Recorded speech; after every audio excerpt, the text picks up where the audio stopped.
de estímulo e de desafio para continuarmos explorando a palavra de Deus. Vamos fechar os olhos então, vamos orar nesse momento e vamos introduzir e discorrer sobre este tema, Ministério do Ensino da Palavra. Senhor nosso Deus e nosso Pai, nós queremos agradecer agora pelo especial que nós ouvimos, pela mensagem que Ele nos trouxe. Agradecemos, sobretudo, pelos os testemunhos que ouvimos hoje acerca da Tua Palavra, sobre a sua importância, a sua relevância nas nossas vidas. Não há no mundo nenhum texto que tenha influenciado mais nações e gerações inteiras do que a Bíblia. Isso autentica o texto bíblico como palavra de Deus. Muitas pessoas hoje dizem com certeza, com 100% de certeza, de que são salvas, de que irão para o céu um dia, por uma certeza promovida pela Tua Palavra. Muitas pessoas hoje vivem uma vida piedosa, deixaram o mundo de pecado, deixaram uma vida errada para viverem uma vida agradável aos Teus olhos. Muitas pessoas encontravam-se outrora vazias, com vidas sem sentido, ao se depararem com a Bíblia, encontraram sentido para a vida e hoje têm na boca um canto de louvor e gratidão ao Senhor. Não há outro livro neste mundo, a não ser a Bíblia, que possa levar o homem ao arrependimento de pecados, que possa levar o homem a uma regeneração, a uma transformação de vida. Então, hoje à noite, nós queremos agradecer ao Senhor pela Tua Palavra e oramos para que ela jamais seja removida das nossas prateleiras, das nossas escrivaninhas, da nossa mesa, do nosso coração, que nós possamos refletir, meditar sobre ela, pensarmos sobre ela, aplicarmos nas nossas vidas e que, apesar de nós mesmos, que somos imperfeitos, que essa perfeita palavra possa nos transformar todos os dias. É isso que nós pedimos ao Senhor, no nome do Senhor Jesus Cristo. Amém. Ok, irmãos. Eu iniciaria essa nossa reflexão com o seguinte pensamento. O líder de uma igreja, o pastor de uma igreja, ele tem a responsabilidade de estudar a Bíblia, como nós falamos hoje de manhã, de entender o sentido da teologia, o sentido da doutrina, para que ele possa contribuir para que a igreja não se desvirtue da verdade. E o pastor de uma igreja, o líder de uma igreja, seja ele o pastor ou não de uma igreja, ele tem, como ele tem a responsabilidade de ensinar, ele tem a responsabilidade de ler, de refletir, de pensar sobre ela. E às vezes pode dar a impressão de que para um pastor, ou para aquele que a gente pode dizer um profissional da religião, alguém que está envolvido com a religião, ler e estudar a Bíblia é uma tarefa muito fácil, né? Às vezes não. Às vezes ler a Bíblia é um exercício pesado. Você olhar para as palavras, decodificá-las, entender o sentido, pensar sobre ela, e você fica ali debruçado 1 hora, 2 horas ou mais. Essa é uma tarefa difícil. Agora, se é difícil para aquele que tem uma certa envergadura para a prática do estudo da palavra, acreditamos que seja difícil para todos. Todos nós enfrentamos alguma dificuldade, algum nível de dificuldade quanto ao nosso contato com a Bíblia, ou ao contato que nós deveríamos ter com a Bíblia. Haja vista que todo início de ano, a maioria de nós começa a ler a Bíblia e depois não termina. Nós paramos no mês de março, no mês de abril, e não conseguimos ler mais. Nós temos, às vezes, uma dificuldade para lermos a Bíblia, porque iniciamos a leitura de um capítulo, e aí a nossa mente é invadida por preocupações, por pensamentos, né? Pelo boleto que tem que pagar, pela a panela que está no fogo, e aí a gente se esquece da Bíblia, a gente faz outra coisa e se esquece da Bíblia. Como cristãos que somos, nós sabemos que temos a responsabilidade de aprender e ensinar a Bíblia, de utilizar-nos de ferramentas como, por exemplo, o AOS, o Aperfeiçoando os Santos, que é uma ferramenta de discipulado nós temos a responsabilidade de ler a Bíblia também, porque nós sabemos que a Bíblia produz prosperidade. Agora, se nós sabemos que a Bíblia é a palavra de Deus, ela é boa, e ler e estudar a Bíblia é bom e faz bem para nós, e que ler e estudar a Bíblia e procurar aplicar é bênção para nós, por que então nós temos dificuldade? Quando nós sabemos que uma coisa faz bem para nós, vai trazer prosperidade, vai trazer abundância, por que é que nós ignoramos? Então, nós poderíamos dar muitas respostas para isso. Uma delas é uma resposta filosófica, que diz que aquilo que nós mais precisamos é o que mais rejeitamos, né? Esse é um pensamento filosófico e ele é verdadeiro, né? Por exemplo, quando nós mais precisamos de uma igreja, de congregar, são os momentos que nós achamos que não precisamos. Então, aquilo que nós mais precisamos, geralmente a nossa mente diz que nós não precisamos. Quando nós mais precisamos de um remédio, o nosso cérebro às vezes diz que nós não precisamos. Agora, talvez uma outra resposta que nós podemos encontrar aqui, seja uma resposta menos filosófica e mais bíblica, esteja na parábola do semeador. A parábola do semeador, eu acredito que ela pode ter uma aplicação tanto para aquele que é um crente, como aquele que não é aquele que já é um crente. Por exemplo, a parábola do semeador ensina que o semeador saiu a semear, né? O semeador é o Senhor Jesus Cristo, o semeador também pode ser outra pessoa, eu e você que saímos para semear a palavra. Porém, quando o semeador sai com a semente dentro da sacola para semear, algumas sementes que estão aqui, elas caem na beira do caminho. A semente que cai na beira do caminho, lá antigamente as pessoas diziam, cai no carreador, né? O carreador é o lugar, é uma trilha que tem lá na lavoura, seja lavoura de trigo, seja de milho, seja de arroz, seja de feijão, seja de café, que é um chão pisado, onde as máquinas ali passam, onde os animais ali pisam, onde o agricultor ali fica pisando e o chão fica duro. Então, uma semente cai na beira do caminho.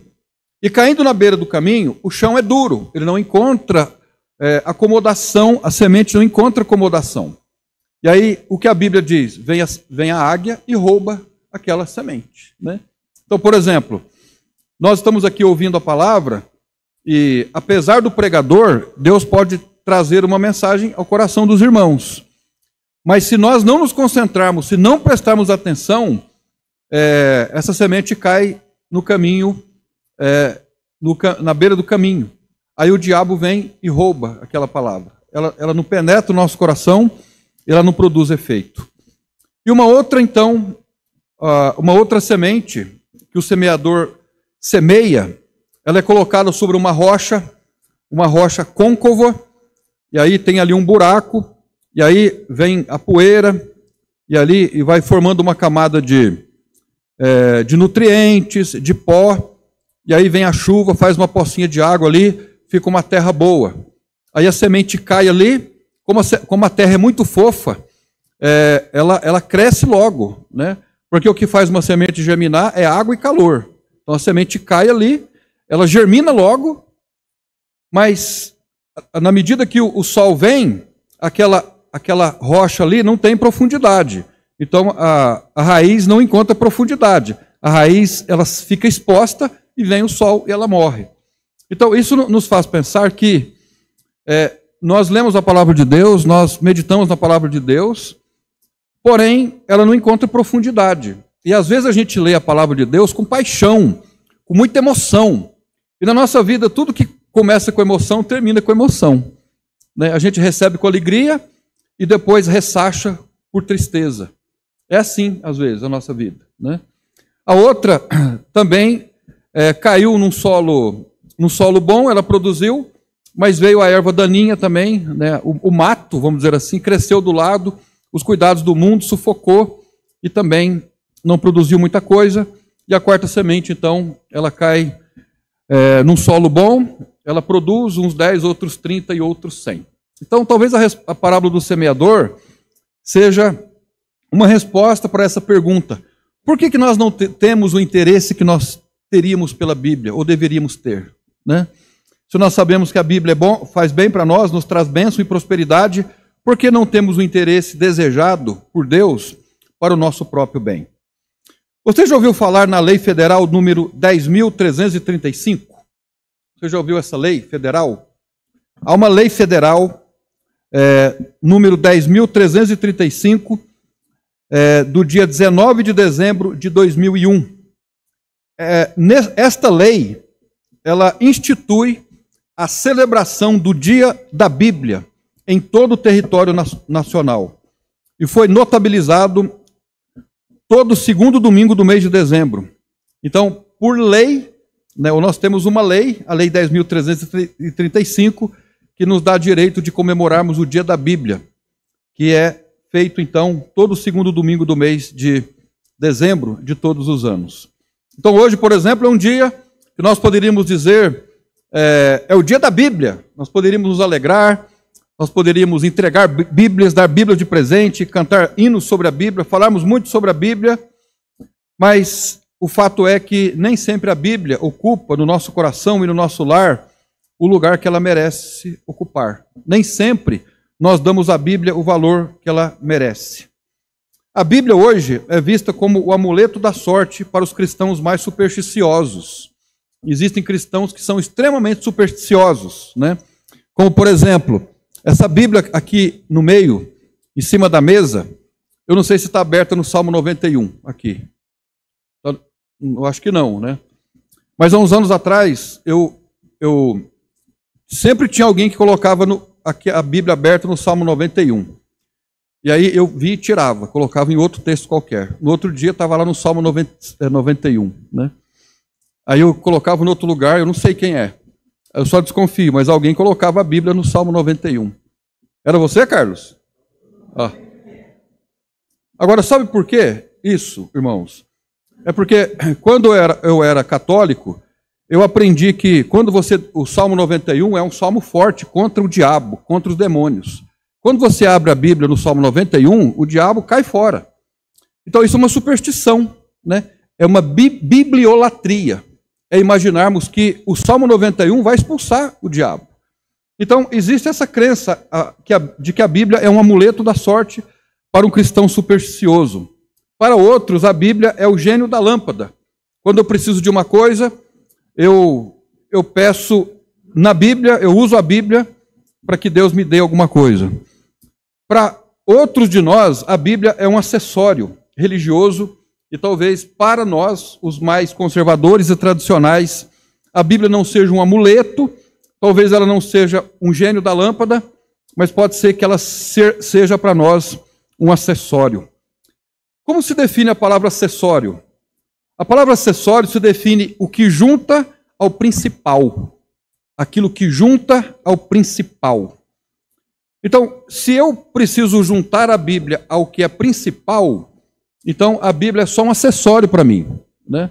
Por exemplo, eu posso dizer que a gravata é um acessório. Ela se junta ao principal.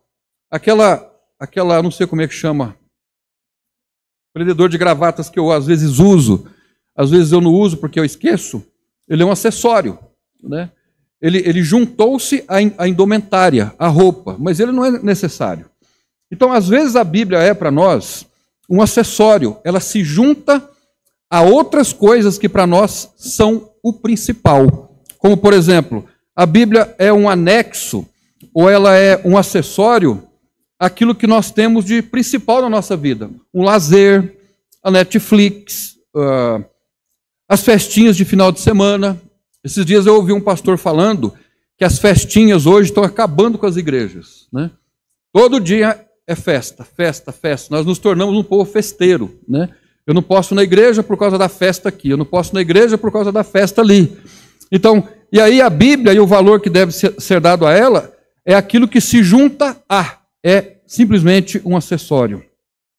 Infelizmente, irmãos, nós não temos dado, creio eu, no sentido muito amplo, o valor que nós deveríamos dar à Bíblia Sagrada. Quando nós lemos o texto de Gálatas, capítulo 6, no verso 16, nós lemos assim: e a todos quantos andarem conforme esta regra, paz e misericórdia sobre eles e sobre o Israel de Deus. Então aqui nós encontramos a palavra regra. E a todos quantos andarem conforme esta regra.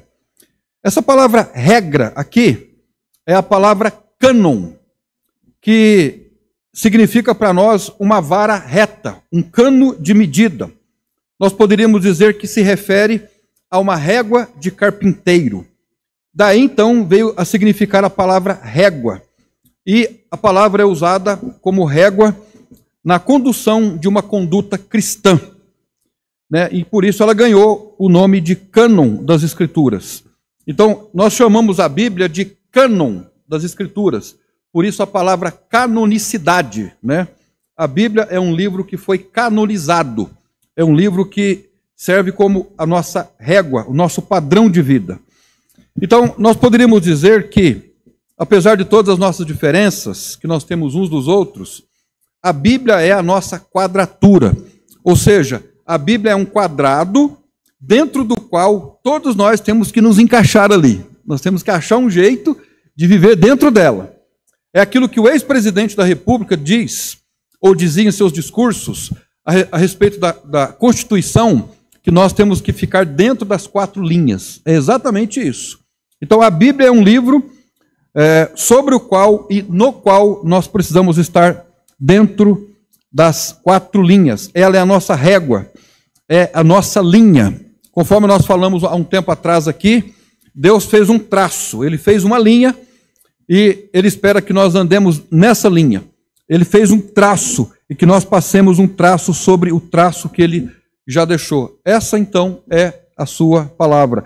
Às vezes a gente sai um pouquinho para lá, sai um pouquinho para cá, mas nós temos que usar a Bíblia como a nossa linha mestra.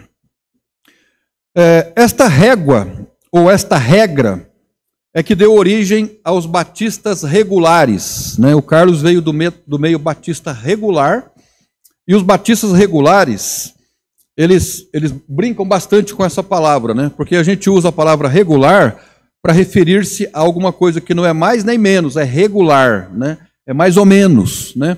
Só que a palavra regular não tem essa conotação. A palavra regular vem de régua. Eu fui aluno de um professor muito rigoroso, ele era batista regular, o pastor Davi Sena. Ele dizia assim: nós andamos na reta, na régua, né? Então é assim que os batistas regulares se percebem, é assim que eles se veem, e é assim também que nós deveríamos nos ver, como pessoas que procuram andar na régua, na reta, dentro daquela que é a vontade de Deus. De modo semelhante, este modelo de régua, este modelo, este padrão de vida, ele foi prescrito pelo apóstolo Paulo nas suas cartas, e esse era o modelo que as igrejas primitivas adotaram para as igrejas, né, para o estilo de vida que elas viviam. Nós temos, por exemplo, um texto do apóstolo Paulo que diz assim: toda a escritura é divinamente inspirada e proveitosa para ensinar, para repreender, para corrigir, para instruir em justiça, para que o homem de Deus seja perfeito e perfeitamente instruído para toda boa obra. Então, esse é um texto interessante na vida do cristão, porque ele não é um texto de conotação apenas religiosa. Esse é 2 Timóteo 3, 16 e 17, né? Então, esse texto de 2 Timóteo 3, 16 e 17, não é um texto apenas de cunho religioso.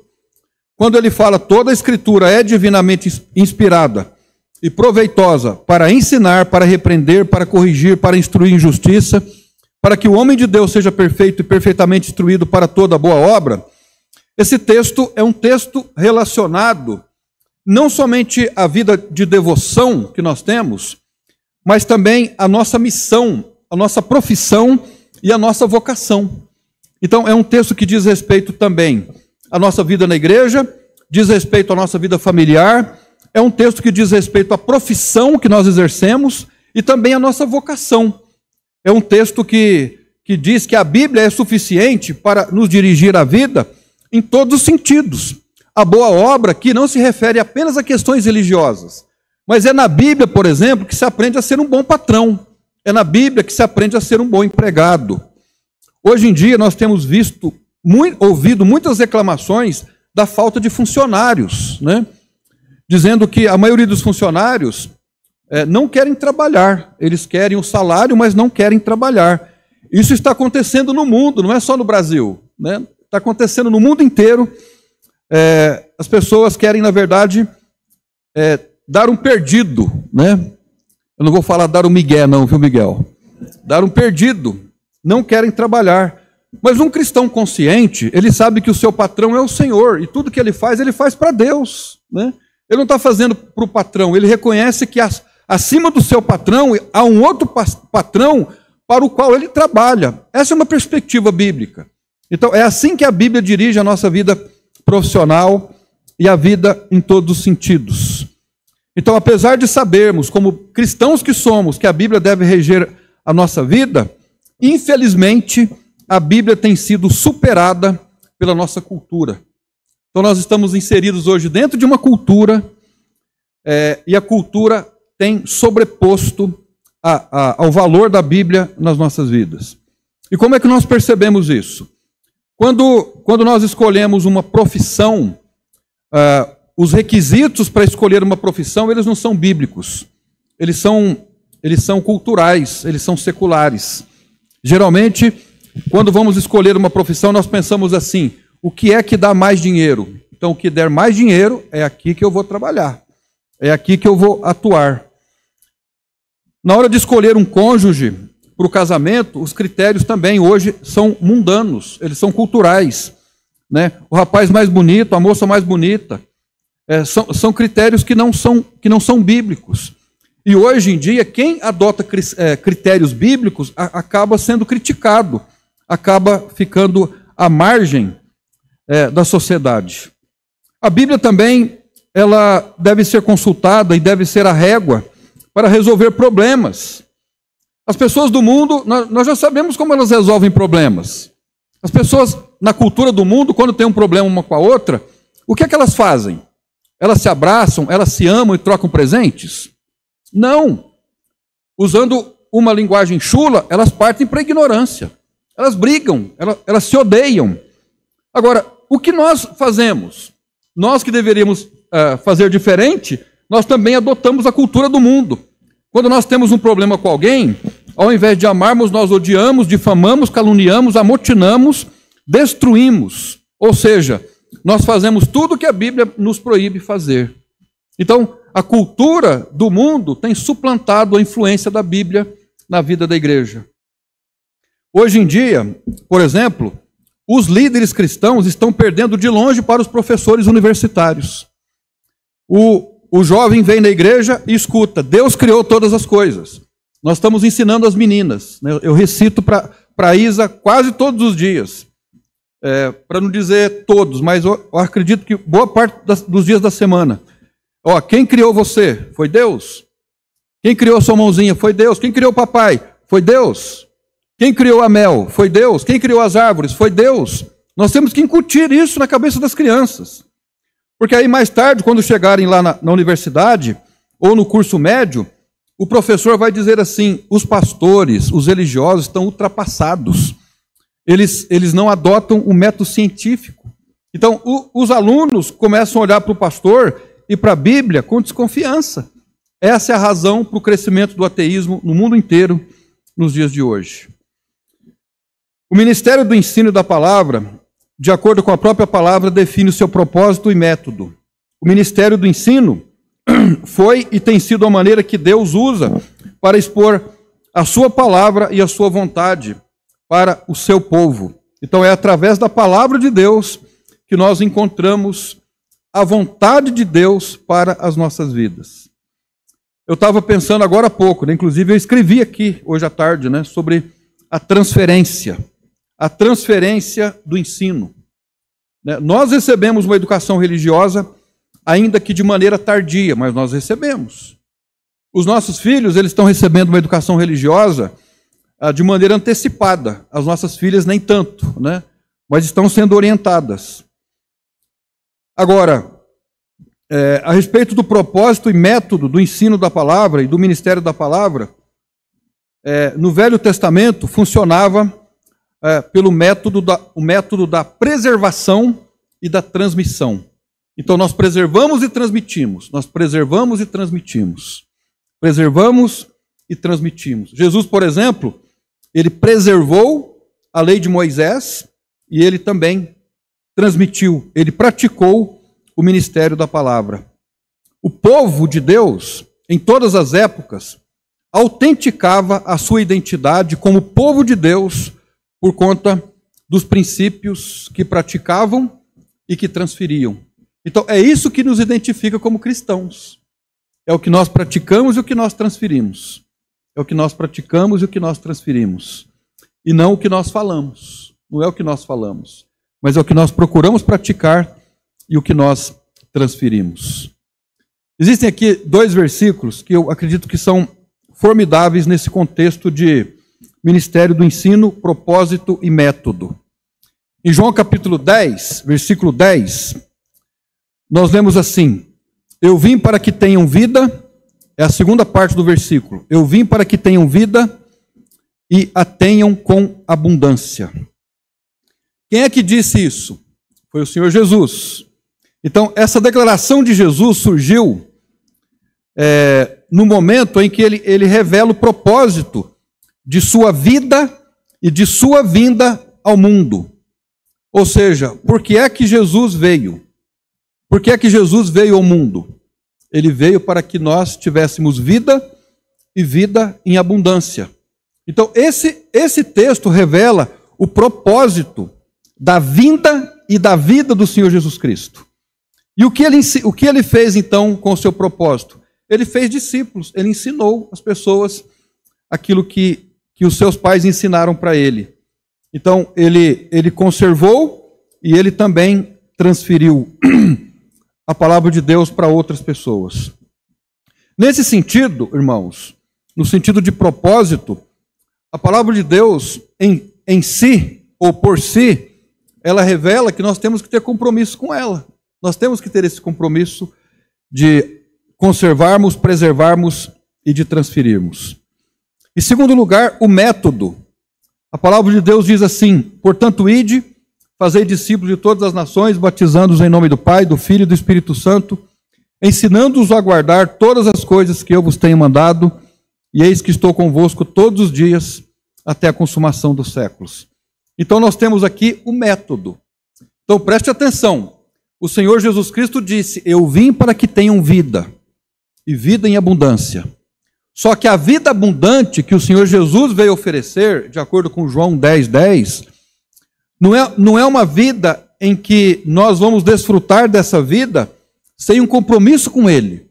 Nós temos que nos relacionar com Ele para que provemos dessa vida abundância, dessa vida abundante. Nós temos que andar com Ele, caminhar com Ele, nos tornar discípulos dEle, para que tenhamos então essa vida abundante. E isso revela o propósito de Jesus ter vindo e revela o propósito de Jesus para nós.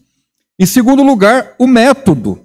O método é transferir, é dizer aos outros aquilo que Deus tem feito conosco, fazendo então discípulos. O propósito de Cristo ter vindo é que o homem tenha uma vida abundante, por meio do método do discipulado do Senhor Jesus Cristo. Então, esse é um ponto interessante. Essa semana eu ouvi um pastor dizendo uma frase não, mas um pensamento, eu não me lembro exatamente das palavras que ele usou, mas é um pastor fundamentalista, é um pastor sério com a palavra de Deus. E ele estava dizendo assim, saiba você que o ano que vem vai ser um ano muito difícil. Está todo mundo anunciando que as coisas vão ficar difíceis. Mas não importa se elas ficarão difíceis ou não, o que nós mais precisamos fazer é nos proteger, como cristãos. E ele foi deixando as pessoas curiosas, né? Nós temos que nos proteger e tem um jeito, tem um método de nós nos protegermos contra o mundo mal que nós estamos vivendo, contra o mundo apóstata no qual nós estamos. Há um jeito de nós sairmos de tudo isso aí. E ele falou assim: se você quer passar pelas dificuldades do mundo, ser aprovado e ser bem-sucedido, ouça as palavras de Jesus. Ame a Deus sobre todas as coisas e o próximo como a si mesmo. Eu acho que eu nunca tinha ouvido a colocação deste mandamento da forma como ele colocou. Agora, eu concordo com isso. Se nós cumprirmos os 2 mandamentos de Deus, amar a Deus sobre todas as coisas e o próximo como a nós mesmos, o que nós haveremos de temer, irmãos? O que haveremos de temer? Nada. Nós estamos obedecendo ao maior de todos os mandamentos, aos maiores de todos os mandamentos.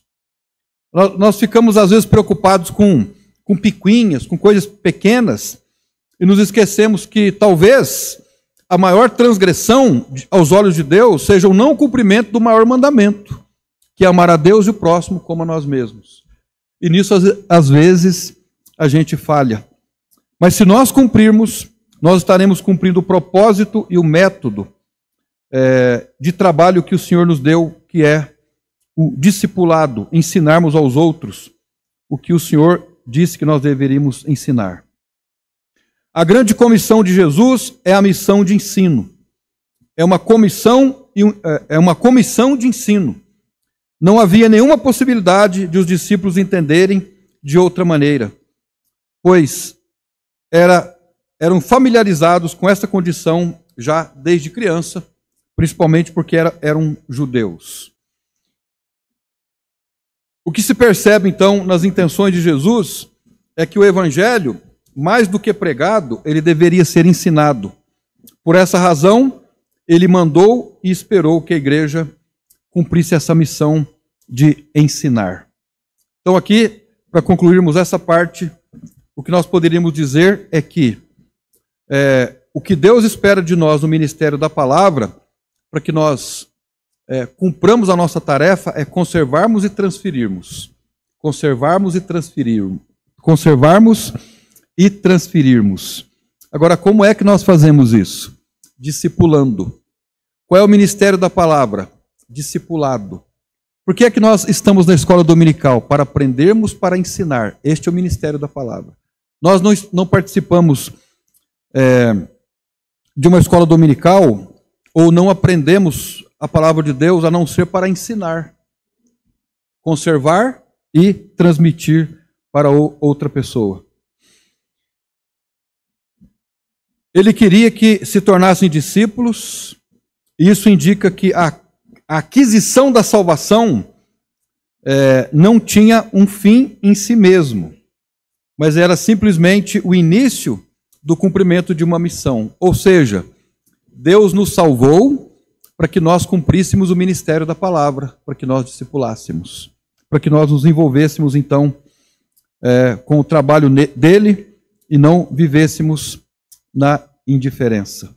Então, irmãos, esse é o padrão que nós aprendemos do ministério da palavra, tanto no Velho como no Novo Testamento. Nós precisamos ensinar, nós precisamos aprender para ensinar. O Senhor Jesus Cristo seguiu este padrão. Ele dedicou mais de 3 anos da sua vida ensinando os seus discípulos. Mais tarde, Paulo e Barnabé investiram um ano inteiro em Antioquia, treinando a igreja. E quando eles saíram de lá para serem enviados para o campo missionário, eles deixaram em Antioquia muitos seguidores. Paulo dedicou 3 anos na doutrinação da igreja de Éfeso. Em Corinto, ele permaneceu por 1 ano e 6 meses, ensinando a palavra de Deus. Então, este é o padrão, é a transferência, é nós transferirmos aos outros. Este é o ministério da palavra, que não pode ser praticado somente pela liderança da igreja, mas por todos os irmãos. Esses dias a gente estava orando, numa reunião de oração, e surgiu um assunto muito interessante. Às vezes nós temos um grande desejo de... Há pessoas que têm o desejo de discipularem. O discipulado pode ser feito com uma pessoa descrente, né? Você pode conhecer uma pessoa que não é crente e dizer para ela: eu quero estudar a Bíblia com você, se você quiser, nós vamos nos reunir semanalmente, eu ensino o que Deus tem me ensinado. Isso é o discipulado. Mas o discipulado também, ele pode ser aplicado para pessoas que já são crentes, que são crentes novos, não novos necessariamente no tempo, mas novos na compreensão do Evangelho. E aí, uma pessoa mais madura pode ensinar você a crescer um pouco mais, e na verdade o discipulado um aprende com o outro. Agora, pode ser que às vezes existam pessoas que queiram ensinar. O que talvez seja difícil é encontrar pessoas que queiram ser ensinadas. Porque hoje há uma dificuldade das pessoas quererem dar um tempo para aprenderem da palavra de Deus.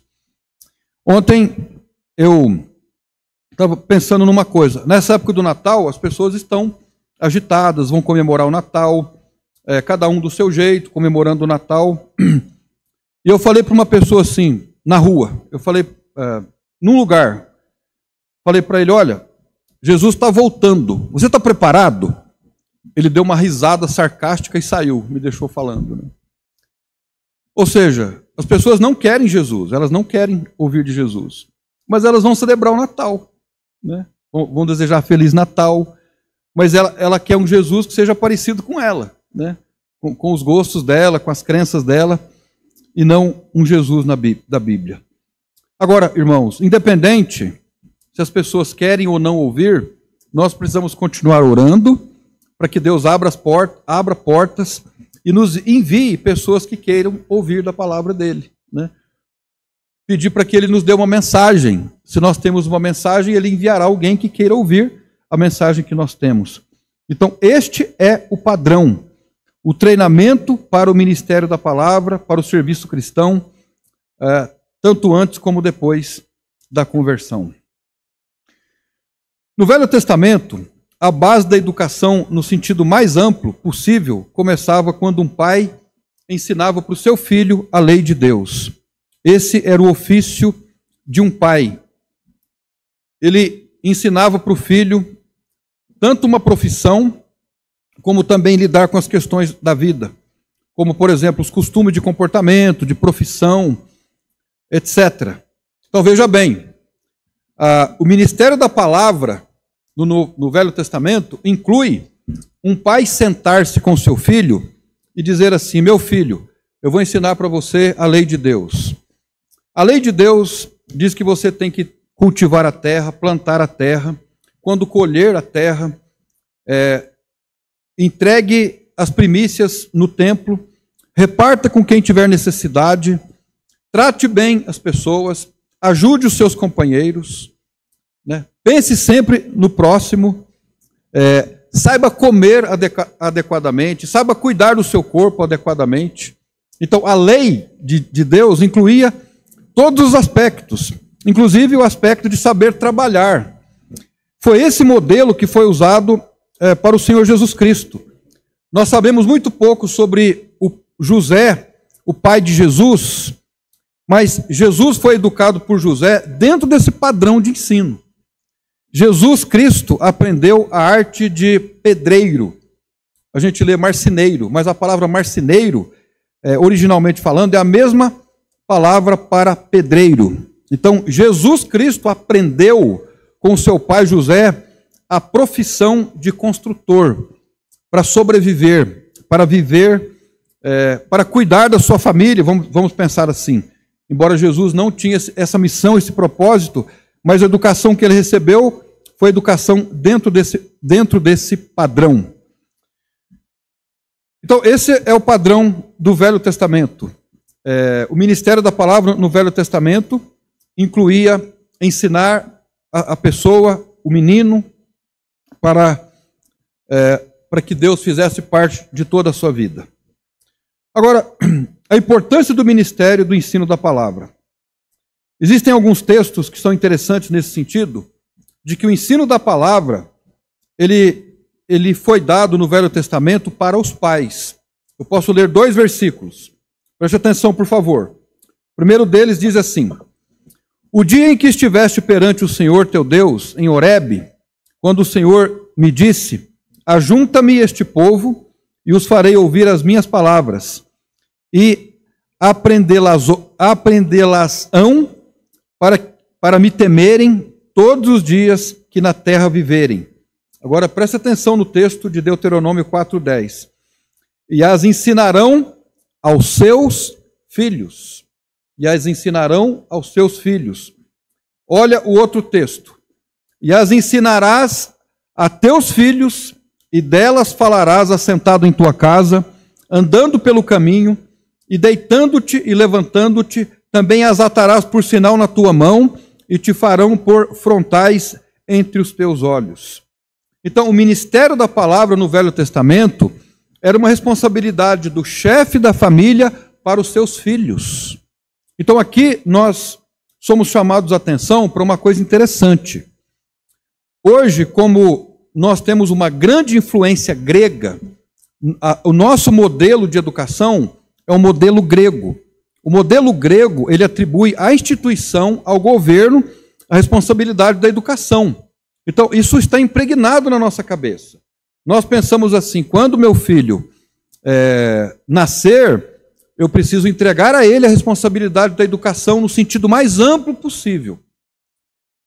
E às vezes nós, pastores, nós somos, a nós é exigido isso, a liderança é exigida. Olha, o meu filho ou minha filha precisa ser doutrinado. Eis aí, pastor, doutrina-o ou doutrina-a. Mas esse não é o padrão bíblico. Esse não é o padrão bíblico. O padrão bíblico é que cada pai ensinasse os seus filhos o caminho de Deus. E as ensinarão aos seus filhos. E aí nós encontramos isso no Velho Testamento. No Novo Testamento, o padrão não mudou. Vamos olhar para Efésios capítulo 4, versículo de 1 a 4. Efésios 4, versículo de 1 a 4. Pedir para o Sérgio colocar lá para nós.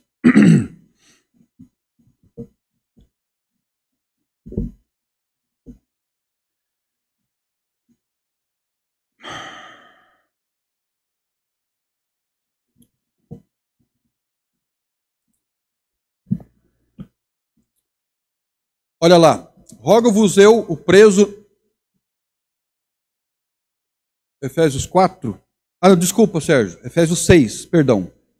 Eu falei errado, eu falei 4, é 6 de 1 a 4, ok? Vós, filhos, sede obedientes a vossos o quê? Pais. Sede obediente a vossos pais, no Senhor, porque isso é justo. Essa palavra pais aqui, originalmente é genitores. Então nós poderíamos ler assim, vós filhos, sede obedientes aos vossos genitores. E quem são os genitores? O pai e a mãe, porque isso é justo. Então os filhos deveriam obedecer aos pais, aos genitores. Veja o versículo 2. É uma palavra aos filhos. Honra teu pai e a tua mãe, que é o primeiro mandamento com promessa, para que te vá bem e vivas muito tempo sobre a terra. Então é dado aqui uma ordem para os filhos a honrarem e obedecerem os seus pais. Então a responsabilidade do pai, principalmente do pai, a honrar e obedecer, ensinar o filho a honrar e obedecer. Eu não sei se você viu essa semana o famoso episódio da mãe que estava no avião brigando por causa da... Isso aí tornou-se um boom.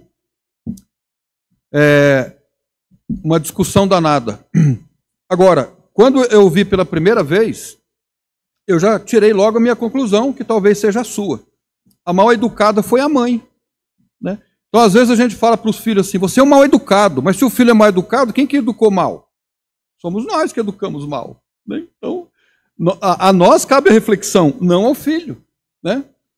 Agora, veja que interessante, agora no versículo 4. Vós, o quê? Pais, não provoqueis a ira a vossos filhos, mas criai-os na doutrina. E o quê?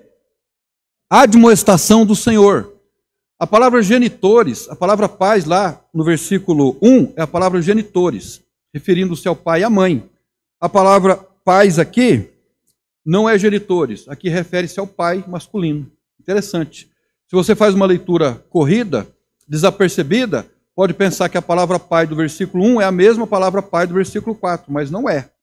Então, o que o texto diz aqui? De quem é a responsabilidade de doutrinar o filho? É do pai.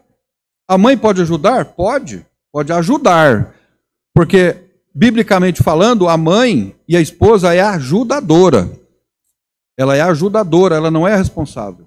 Então, os pais têm a responsabilidade de doutrinar e admoestar o filho no Senhor.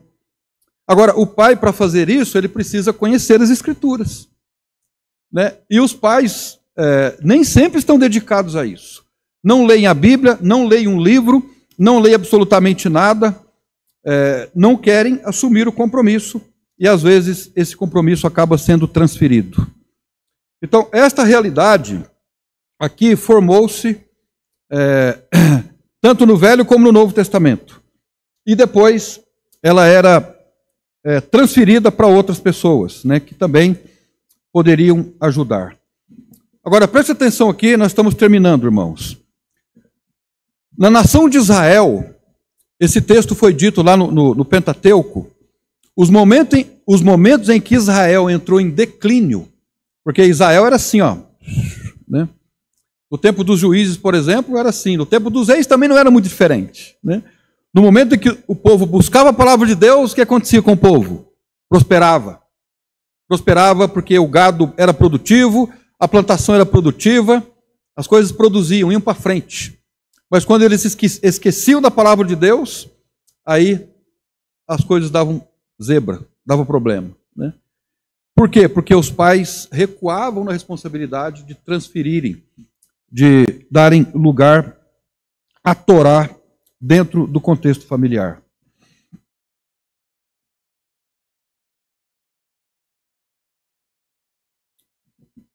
De acordo com a Bíblia, os pastores e mestres, eles são agentes complementares.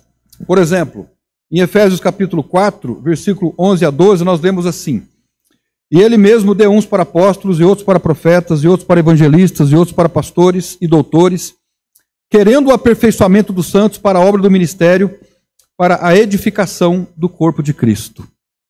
Então, e também 1 Timóteo 3,2 nos diz assim: É necessário, pois, que o bispo seja irrepreensível, marido de uma mulher, vigilante, sóbrio, honesto, hospitaleiro, apto para ensinar. Apto para ensinar.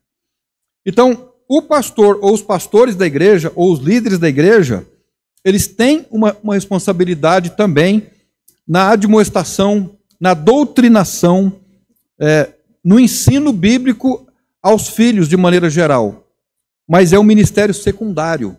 O ministério primário é o ministério do Pai. Esse é o ministério da palavra na vida da igreja. Já pensou, nós que somos pais, que desafio o Senhor deixou para nós? O desafio de debruçarmos diante da Bíblia, de aprendermos da Bíblia e transferirmos a Bíblia para os nossos filhos. Essa é uma tarefa difícil de fazer. Deus vai cobrar de nós isso. Ele não vai cobrar das esposas, vai cobrar de nós. Nós temos essa responsabilidade e não podemos nos eximir dela. As igrejas hoje, irmãos, de maneira geral, elas são grandemente ocupadas por pessoas que querem cargo na igreja. Querem ocupar posição de cargo, querem um título, né? Mas às vezes se esquecem de doutrinar os filhos em casa, de orar pelos filhos, de cumprir este ministério da palavra em casa. Mas ele é também praticado pelos membros da igreja. Em Romanos 12, versículos 6 e 7, nós lemos assim: de modo que, tendo diferentes dons, segundo a graça que nos é dada, se é em profecia, seja ela segundo a medida da fé, se é ministério, seja ministrar, se é ensinar, haja dedicação ao ensino. Então, veja, a responsabilidade de educação dos nossos filhos é primeiramente dos pais, no cumprimento do ministério da palavra. Em segundo lugar, dos pastores. Em terceiro lugar, de irmãos da igreja, que são portadores do dom de ensinar. Eles têm essa responsabilidade também. A igreja tem essa responsabilidade. Mas a gente não pode inverter. O pai é o primeiro, é o principal. Ele precisa jogar sobre ele a responsabilidade da educação religiosa, da doutrinação bíblica. É o pai que tem que ensinar para o filho os perigos do relativismo ético e moral que nós estamos vivendo hoje. É o pai que precisa ensinar para os filhos o problema hoje das heresias que estão infiltradas na igreja. O pai precisa alertar: olha, essa heresia aqui é um problema. Isso aqui pode fazer você se desviar do caminho. Então preste atenção aqui. É uma responsabilidade dos mestres da igreja, a responsabilidade de todo membro da igreja. Aí isso nos leva a uma questão interessante. Se eu, como membro da igreja, tenho a responsabilidade de ensinar os irmãos, e todos os irmãos têm a responsabilidade de me ensinarem também, então quando eu não quero aprender, eu estou privando os irmãos de um ensino. Os irmãos estão entendendo? Então nós todos temos que aprender para poder nos ensinar mutuamente, nos dedicando então ao ministério da palavra dentro da igreja. Então, irmãos, aqui só nos cabe uma coisa. O desafio é só um. Nós temos que voltar para a Bíblia. Nós temos que ler a Bíblia, temos que estudar a Bíblia para podermos ensinar a palavra de Deus. Nós temos que encher a cabeça de Bíblia. Amém? Nós temos que refletir sobre ela, temos que pensar sobre ela. E eu acredito que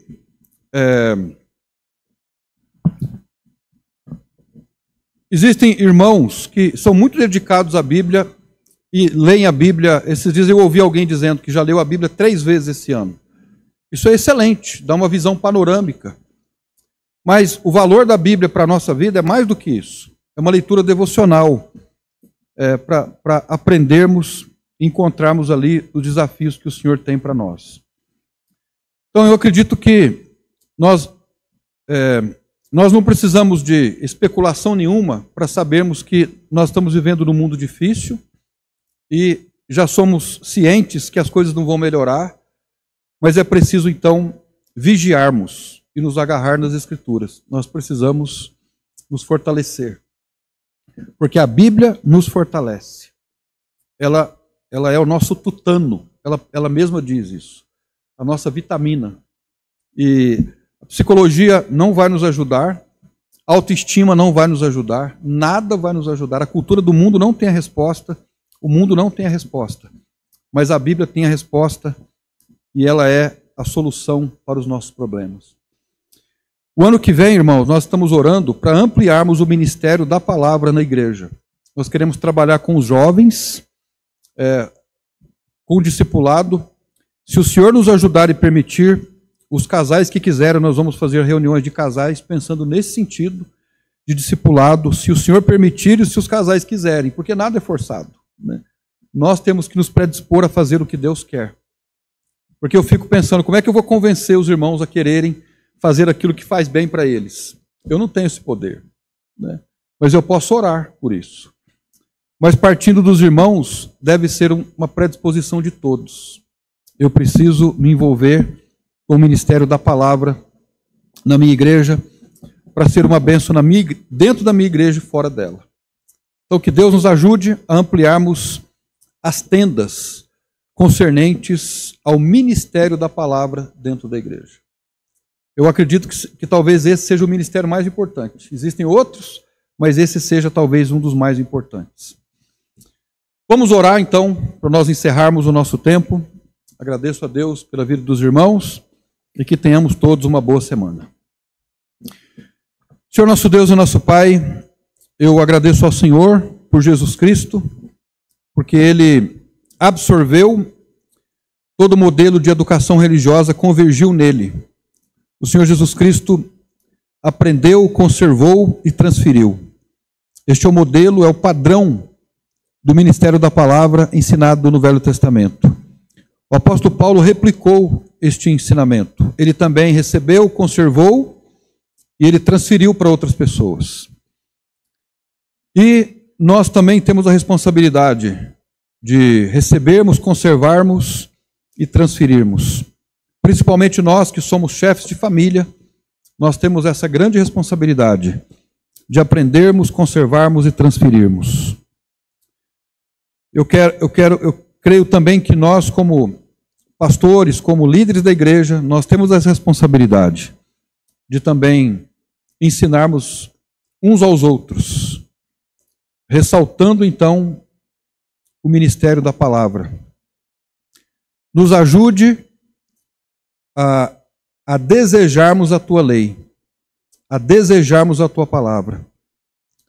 que nós não necessitemos de fazermos apelos, de atitudes insistentes, motivadoras, mas que nós todos, juntos, desenvolvamos amor à Tua palavra. Que nós possamos ler, refletir, meditar, memorizar, porque ela só nos fará o bem e nunca o mal. É isso que nós pedimos ao Senhor no nome de Jesus. Amém. Muito obrigado a todos.